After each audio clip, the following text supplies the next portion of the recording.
नमस्कार, आवाज समाचार में आप सभी का स्वागत है। मैं हूं सीमा। खबरों की शुरुआत करते हैं। सबसे पहले नजर डाल लेते हैं हेडलाइंस पर। 19 साल बाद मुंबई लोकल ब्लास्ट केस में हाई कोर्ट का बड़ा फैसला, सभी 12 आरोपी बरी। ऑपरेशन सिंदूर से संसद तक पीएम मोदी का भरोसा वाला संदेश, विपक्ष पर भी तंज। बांग्लादेश में फाइटर जेट क्रैश, स्कूल पर गिरा सेना का विमान, एक की मौत, कई घायल। शराब घोटाले में पूर्व सीएम जगन मोहन रेड्डी का आरोप, एसआईटी चार्जशीट में बड़ा खुलासा। केरल के पूर्व मुख्यमंत्री वीएस अच्युतानंदन का निधन, 101 साल की उम्र में ली अंतिम सांस। और महाराष्ट्र में सियासत में हनी ट्रैप धमाका, बीजेपी नेता प्रफुल्ल लोढ़ा गिरफ्तार, 72 अफसर रडार पर। और अब खबरें विस्तार से। बड़ी खबर इस वक्त मुंबई से सामने आ रही है। मुंबई लोकल ट्रेन ब्लास्ट में बॉम्बे हाई कोर्ट ने सभी 12 आरोपियों को बरी कर दिया है। हालांकि आपको बता दें कि इसमें से एक आरोपी की पहले ही मौत हो चुकी है। ये वही केस है जिसने 2006 में पूरे देश को झकझोर कर रख दिया था। 11 जुलाई 2006 की शाम को हुआ धमाका। महज 11 मिनट के भीतर मुंबई की लोकल ट्रेनों में 7 सीरियल धमाके हुए। इन धमाकों में 189 लोगों की मौत हो गई थी और 800 से ज्यादा लोग घायल हुए थे। इन धमाकों के मामले में महाराष्ट्र एटीएस ने 13 लोगों को गिरफ्तार किया था। 2015 में ट्रायल कोर्ट ने 12 को दोषी ठहराया था। इनमें से 5 को फांसी और 7 को उम्र कैद की सजा हुई थी। लेकिन अब बॉम्बे हाईकोर्ट ने सभी को बरी कर दिया है। हालांकि इनमें से एक की पहले ही मौत हो चुकी है। अभियोजन के सबूत भरोसेमंद नहीं थे। कोर्ट का फैसला बॉम्बे हाईकोर्ट की डबल बेंच न्यायमूर्ति अनिल किलोर और न्यायमूर्ति एस चांडक ने अपने फैसले में कहा कि सबूतों में ठोस तथ्य नहीं थे और संदेह का लाभ देते हुए सभी आरोपियों को रिहा कर दिया गया। कोर्ट ने यह भी कहा है कि अभियोजन द्वारा पेश किए गए गवाहों के बयान अविश्वसनीय थे। टैक्सी ड्राइवर और चश्मदीद गवाहों की गवाही को कोर्ट ने सिरे से खारिज कर दिया है। यहां तक कि जिन बम और हथियारों की बरामदगी की बात की गई थी उसे भी केस से असंबंधित बताया गया। इस फैसले से पूरे महाराष्ट्र में राजनीतिक हलचल भी शुरू हो गई है। बीजेपी नेता किरीट सोमैया ने इसे चौंकाने वाला फैसला बताया और राज्य सरकार से सुप्रीम कोर्ट में जाने की बात कही। 2006 मुंबई बॉम्ब कोर्ट, आज मुंबई उच्च न्यायालय ने जो निर्णय दिया है, बहुत दुख हुआ है, धक्का लगा है। निश्चित तौर पर 2006 में जो इन्वेस्टिगेशन में और फिर न्यायालय में जो लीगल प्रेजेंटेशन में त्रुटियां रही होगी, मैंने मुख्यमंत्री देवेंद्र फडणवीस जी से अपील की है, एक लीगल और इन्वेस्टिगेशन एक्सपर्ट टीम की रचना हो, सुप्रीम कोर्ट में जाए, मुंबई के नागरिकों को न्याय मिलना चाहिए, आतंकवादियों को सजा मिलनी ही चाहिए। अब देखना होगा कि क्या राज्य सरकार सुप्रीम कोर्ट का रुख करती है या नहीं। लेकिन फिलहाल 19 साल पुराने इस मामले में हाई कोर्ट का ये फैसला एक नई बहस को जन्म दे चुका है। वहीं हाई कोर्ट के फैसले पर शिवसेना शिंदे गुट के प्रवक्ता कृष्णा हेगड़े ने कहा है कि 7/11 ट्रेन ब्लास्ट के आरोपियों को आरोप मुक्त करना दुखद है। 2006 7/11 के ट्रेन ब्लास्ट में जो 200 से अधिक लोग मौत के घाट उतारे गए और 700 से अधिक लोग घायल हुए हैं, उनके आरोपियों को आज सम्मान्य हाईकोर्ट ने बरी कर दिया। ये बहुत दुखद बात है। हम अपील करेंगे देवेंद्र फडणवीस जी से और महाराष्ट्र शासन से कि ये जो वर्डिक्ट है, ये जजमेंट है, इसके खिलाफ महाराष्ट्र गवर्नमेंट अपील करे। ऐसा लगता है कि इसके पहले के कांग्रेस सरकार ने जो पुरावे हैं और जो सबूत है वो ठीक तरह से कोर्ट में नहीं पेश किए। लेकिन सम्मान्य सुप्रीम कोर्ट में महाराष्ट्र सरकार एक अच्छा टीम बटाकर लॉयरों को, पब्लिक प्रोसिक्यूटर को और पूरा सबूत देकर इस जजमेंट के खिलाफ अपील करे, ये हमारी पूरी उम्मीद रहेगी और मुंबईकरों को न्याय मिलेगी, वो भी हमें पूरी उम्मीद है। संसद मानसून सत्र की शुरुआत से पहले प्रधानमंत्री नरेंद्र मोदी ने संसद भवन परिसर से देशवासियों को सीधा संदेश दिया। उन्होंने कहा कि ऑपरेशन सिंदूर पूरी तरह सफल रहा है और सेना ने आतंकियों को घर में घुसकर जमींदोज किया है। पीएम ने इस कार्रवाई को संविधान की जीत और देश के आत्मबल का प्रमाण बताया। साथ ही कहा कि मानसून सत्र नवीनता और नवनिर्माण का प्रतीक है। खेती, ग्रामीण अर्थव्यवस्था और पानी की उपलब्धता को लेकर पीएम ने इस सत्र को गौरवशाली बताया। उन्होंने दावा किया कि इस साल 3 गुना जल भंडार इकट्ठा हुआ है, जिससे देश की अर्थव्यवस्था को फायदा होगा। हालांकि विपक्ष पूरी तरह से हमलावर है, खासकर कांग्रेस नेता जयराम रमेश ने आरोप लगाया है कि पीएम मोदी संसद में बेहद कम दिखाई देते हैं। उन्होंने कहा कि जब ऑपरेशन सिंदूर, पहलगाम हमला और राष्ट्रपति ट्रंप से जुड़ा विवाद सदन में उठेगा तो पीएम को मौजूद रहना चाहिए। जयराम रमेश ने तंज कसते हुए मोदी को सुपर फ्रीक्वेंट फ्लायर कहा और अगली विदेश यात्रा पर सवाल उठाया।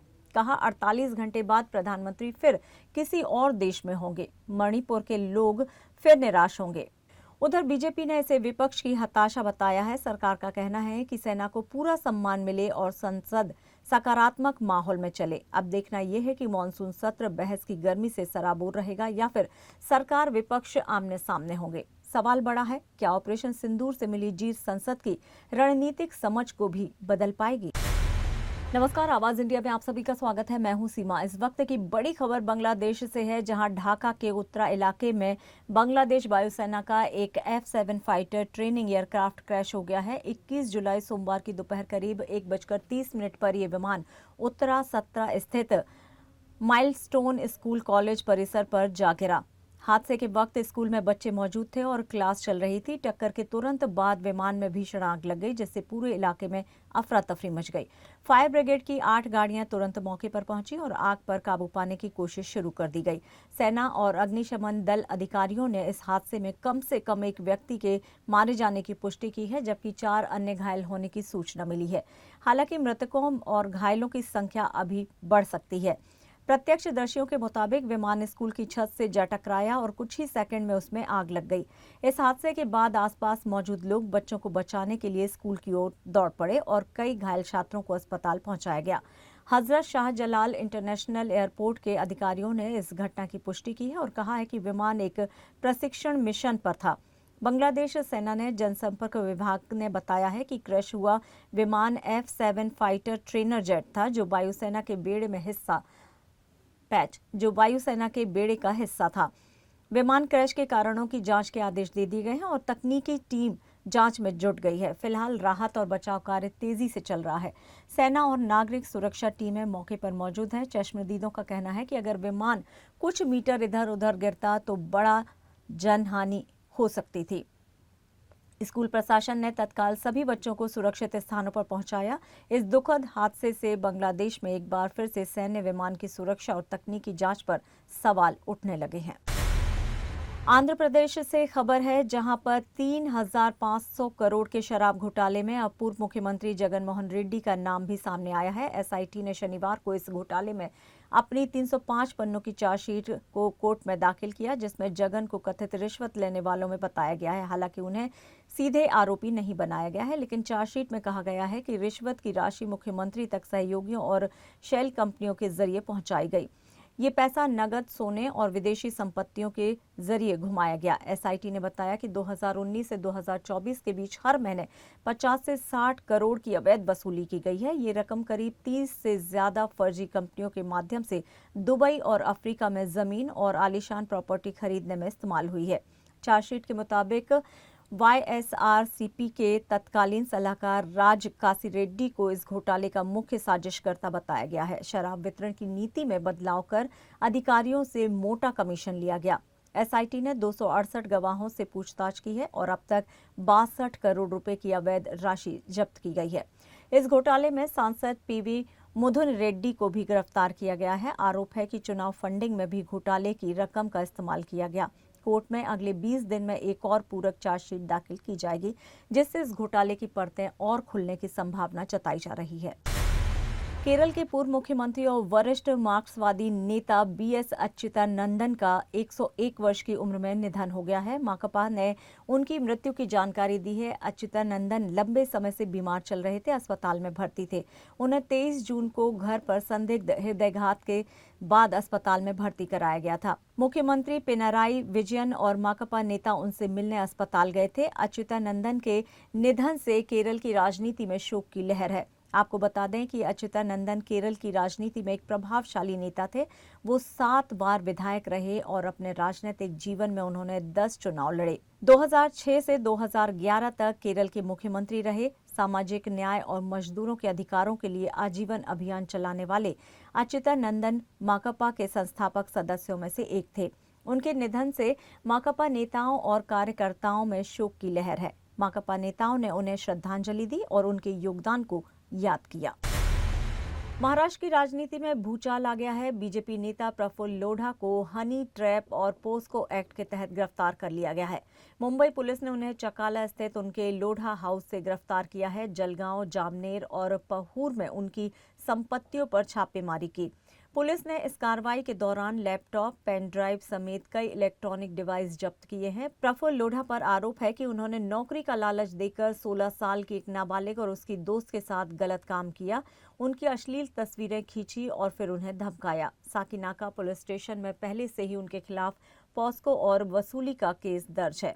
अब अंधेरी MIDC पुलिस स्टेशन में एक नया मामला दर्ज किया है, जिसमें बलात्कार और हनी ट्रैप की धाराएं भी जोड़ी गई हैं। इस केस की गूंज महाराष्ट्र विधानसभा तक पहुंच चुकी है।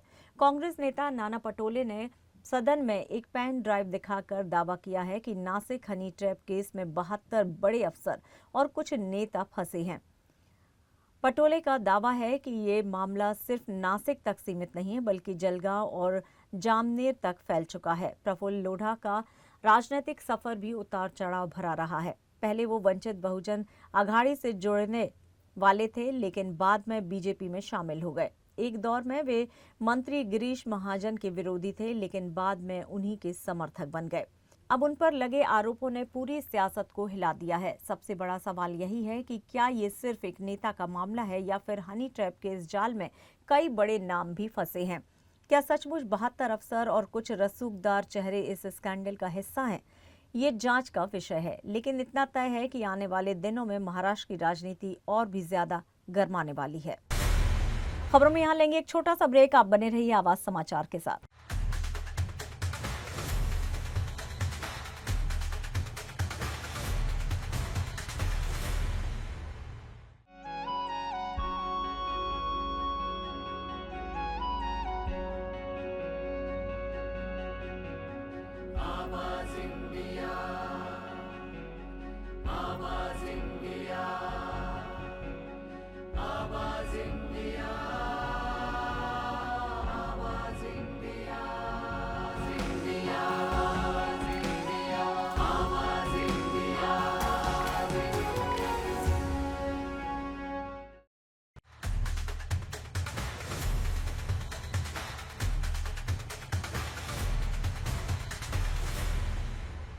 ब्रेक के बाद एक बार फिर से आप सभी का स्वागत है। बढ़ते हैं अपनी अगली खबर की ओर।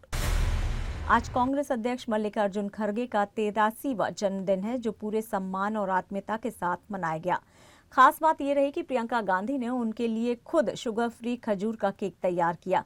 कांग्रेस प्रवक्ता सुप्रिया श्रीनेत ने जानकारी दी कि खड़गे मीठा नहीं खाते, इसलिए प्रियंका गांधी ने खजूर से बना हेल्दी केक तैयार किया।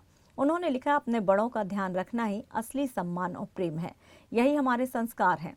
संसद भवन में आयोजित इस छोटे से समारोह में राहुल गांधी, प्रियंका गांधी समेत कई सांसद मौजूद रहे। खड़गे ने प्रियंका के हाथों से बना केक काटा और सबसे पहले राहुल गांधी को खिलाया। राहुल गांधी ने भी गुलदस्ता भेंट करके खड़गे को जन्मदिन की शुभकामनाएं दी।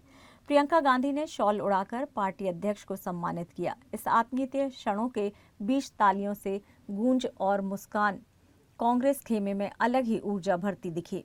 खास बात यह रही कि प्रधानमंत्री नरेंद्र मोदी ने भी सोशल मीडिया पर खड़गे को जन्मदिन की शुभकामनाएं दी। मोदी ने लिखा, खड़गे जी को जन्मदिन की शुभकामनाएं, उनके स्वस्थ और दीर्घायु की कामना करता हूं। खड़गे का जन्मदिन 21 जुलाई 1942 को कर्नाटक के बीदर जिले में हुआ था। वो दशकों से राजनीति में सक्रिय हैं और 2022 से कांग्रेस के राष्ट्रीय अध्यक्ष हैं।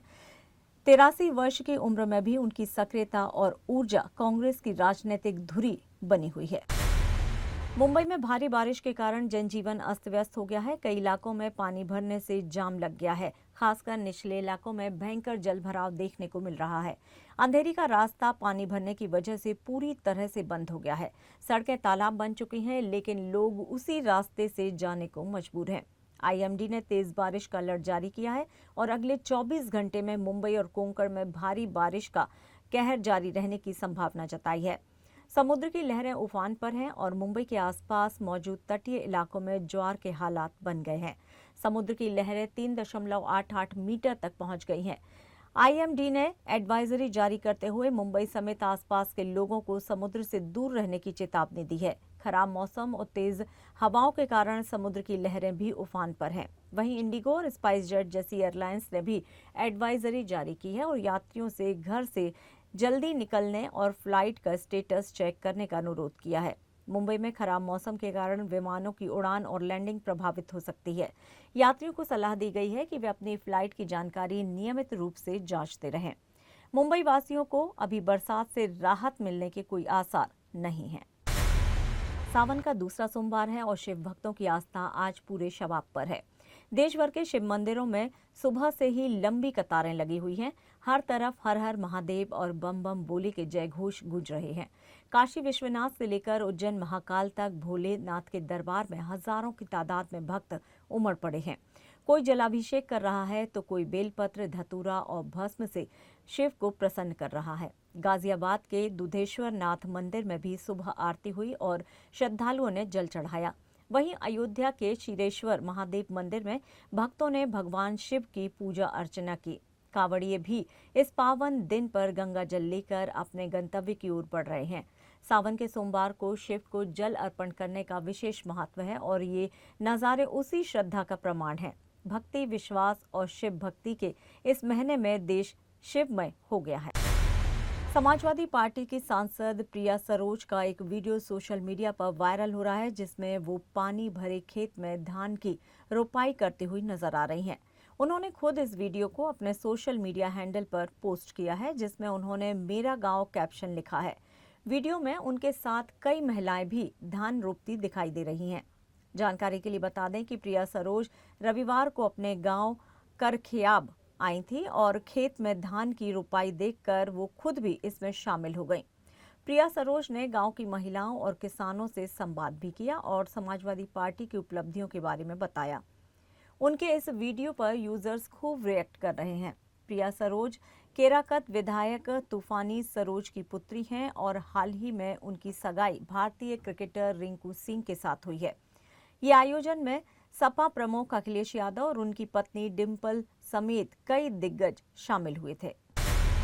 इंडोनेशिया में समुद्र के बीच एक दर्दनाक मंजर सामने आया है। यात्रियों से भरे एक जहाज में अचानक भीषण आग लग गई, जिससे चारों ओर अफरा तफरी मच गई। बताया जा रहा है कि इस फेरी में 300 से ज्यादा लोग सवार थे। वीडियो में जहाज से उठती आग की लपटें और काले धुएं का गुबार साफ दिखाई दे रहा है। लोग जान बचाने के लिए समुद्र में कूदते नजर आए। जलते जहाज से निकलती चीखें और लहरों में तैरते यात्री, ये नज़ारा किसी को भी दहला सकता है। हादसे के बाद अब तक 280 लोगों को सुरक्षित बचा लिया गया है और 18 लोग घायल हुए हैं और कई अभी भी लापता हैं। रेस्क्यू ऑपरेशन तेजी से चल रहा है और गोताखोरों की टीम लापता लोगों को खोजने में जुटी हुई है। शुरुआती जांच में शॉक सर्किट से आग लगने की आशंका जताई जा रही है, लेकिन असली वजह अभी तक सामने नहीं आई है। सबसे बड़ा सवाल ये है कि इतने बड़े जहाज में सुरक्षा के क्या इंतजाम थे और क्या हादसे को पहले टाला जा सकता था। फिलहाल राहत की बात यह है कि ज्यादातर लोगों की जान बचा ली गई है, लेकिन समुद्र में डूबे अपनों की तलाश अब भी जारी है। इंडोनेशिया के इस हादसे ने पूरी दुनिया को झकझोर कर रख दिया है और आग के बीच जिंदा बचे लोगों की ये दास्तां किसी चमत्कार से कम नहीं है। दिल्ली की यमुना एक बार फिर से राजनीतिक बहस का केंद्र बन गई है। आम आदमी पार्टी ने आरोप लगाया है कि यमुना का प्रदूषण पहले से ज्यादा बढ़ गया है और इसके लिए सीधे तौर पर बीजेपी सरकार को जिम्मेदार ठहराया है। आप प्रवक्ता और बुराड़ी से विधायक संजीव झा ने प्रेस कॉन्फ्रेंस कर कहा है कि बीजेपी सरकार के तमाम दावों के बावजूद यमुना की हालत सुधरने के बजाय और खराब हो गई है। उन्होंने दावा किया है कि दिल्ली प्रदूषण नियंत्रण समिति डीपीसीसी की रिपोर्ट खुद बता रही है कि 1 जुलाई को लिए गए सैंपल की जांच में यमुना पहले से ज्यादा प्रदूषित पाई गई है। संजीव झा का कहना है कि जहां पहले पानी साफ दिखता था, वहां अब गंदगी बढ़ गई है। आपने सवाल उठाया है कि जब दिल्ली, हरियाणा और यूपी तीनों जगह बीजेपी की सरकार है, तो फिर हरियाणा से इंडस्ट्रियल वेस्ट यमुना में कैसे आ रहा है। अब आम आदमी पार्टी ने दिल्ली सरकार से 6 महीने में यमुना की सफाई का पूरा लेखा जोखा मांगा है और पूछा है कि आखिर प्रदूषण घटने की बजाय बढ़ क्यों गया। बीजेपी के दावे कहां गए हैं, जिसमें ये कहा गया था कि जल्द ही यमुना में नौका विहार होगा और लोग छठ पूजा भी कर सकेंगे। आपकी मांग है कि सरकार जनता को साफ साफ बताए कि सफाई कहां हुई है और कितनी हुई है और अब कब होगी। क्या भारत में अब भाषा तय करेगी आपकी पहचान? मुंबई के घाटकोपर इलाके में एक महिला से जबरन मराठी में बात करने का दबाव बनाया गया। जब महिला ने हिंदी में जवाब दिया तो वहां मौजूद लोग भड़क उठे और विवाद गहमा गहमी तक पहुंच गया। अब ये वीडियो सोशल मीडिया पर तेजी से वायरल हो रहा है। मुंबई के घाटकोपर से सामने आया ये वीडियो एक बार फिर से इस सवाल को खड़ा करता है, क्या भाषा हमारी नागरिकता तय करेगी? ये है संजीरा देवी, जिन्होंने उस वक्त मराठी में बात करने से साफ इनकार कर दिया जब कुछ लोगों ने उन पर दबाव बनाया। संजीरा देवी ने जब कहा कि हिंदी में बात कर रही हूं तो उन्होंने पूछा कि क्या तुम हिंदुस्तानी नहीं हो?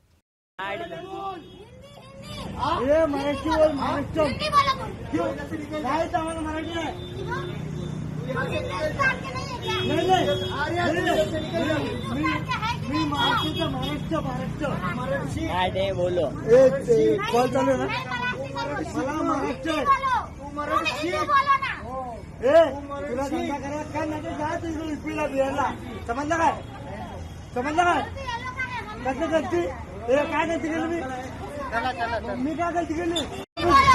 विवाद इस कदर बढ़ा कि पुलिस को मौके पर बुलाना पड़ा, लेकिन तब तक दबाव बनाने वाले लोग वहां से जा चुके थे। इस घटना का वीडियो सोशल मीडिया पर वायरल है, जिसमें साफ देखा जा सकता है कि कैसे संजीरा देवी पर मराठी में बात करने का जोर डाला गया।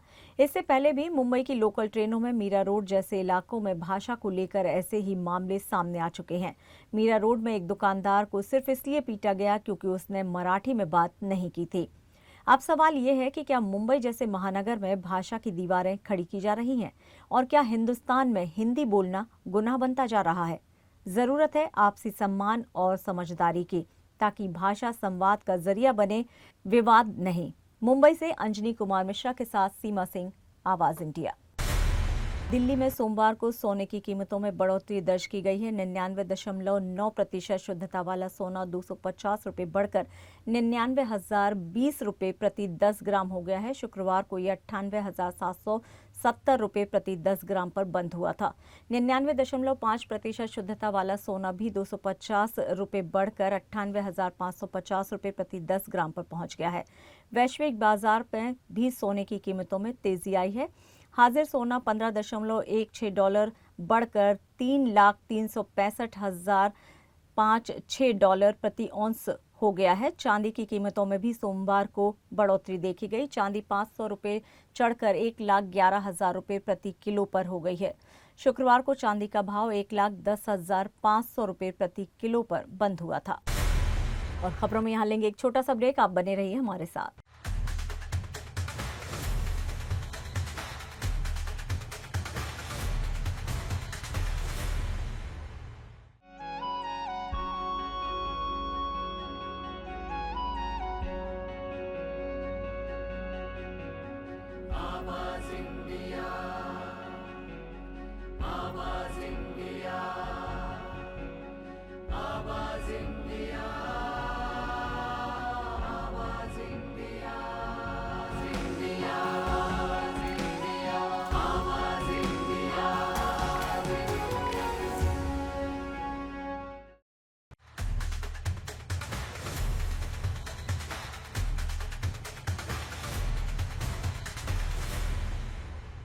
ब्रेक के बाद एक बार फिर से आप सभी का स्वागत है। बढ़ते हैं अपनी अगली खबर की ओर।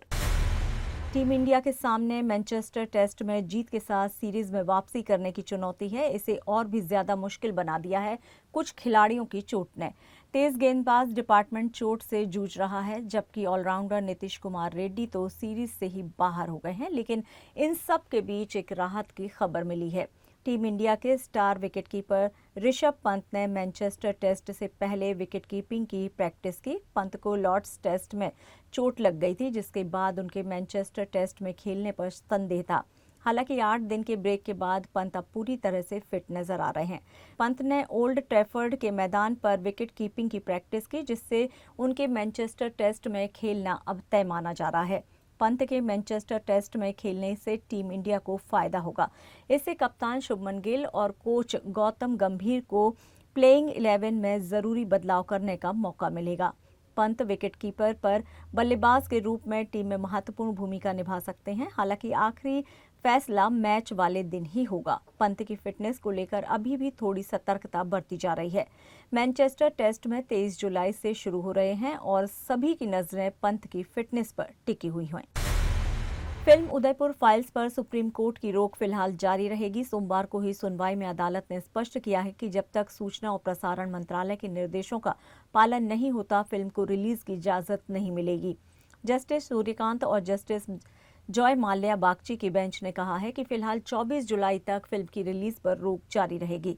सुनवाई के दौरान कोर्ट के निर्माता पक्ष को साफ निर्देश दिए गए हैं कि केंद्र सरकार द्वारा सुझाए गए 6 बदलावों को फिल्म में लागू करना होगा।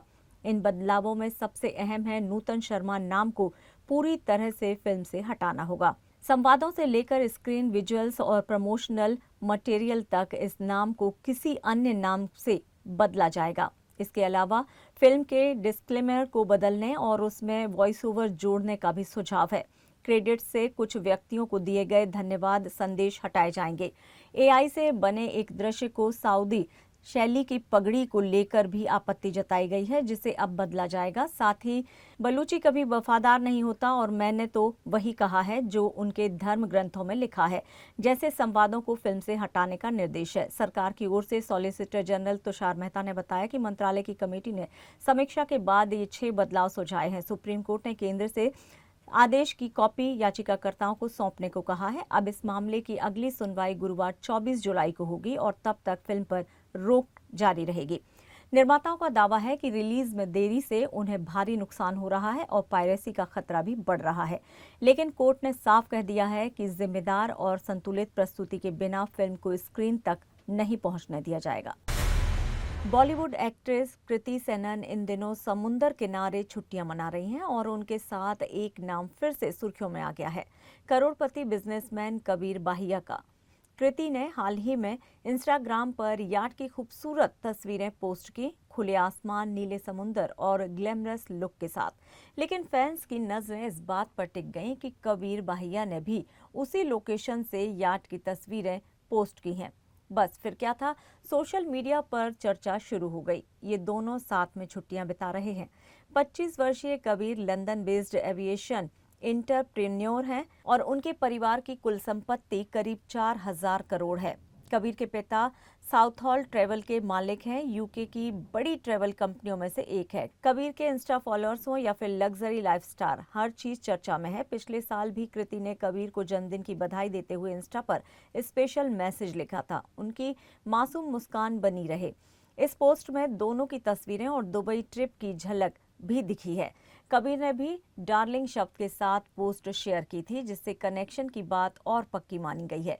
हालांकि दोनों ने अब तक अपने रिश्ते को पब्लिकली कबूल नहीं किया है, लेकिन उनकी पोस्ट, टाइमिंग और ट्रैवल लोकेशन सब कुछ इशारा कर रहा है कुछ खास की ओर। फैंस अब कयास लगा रहे हैं कि क्या ये बस दोस्ती है या कोई सीरियस रिलेशनशिप की शुरुआत। इंस्टाग्राम के इस कनेक्शन गेम में एक तस्वीर 1000 शब्द बोल रही है, तो इंतजार है बस कब कृति या कबीर खुलकर बताएंगे कि ये समुंदर किनारे की कहानी है क्या वाकई में प्यार की शुरुआत। और फिलहाल आवाज समाचार में इतना ही। आप देखते रहिए आवाज इंडिया। नमस्कार।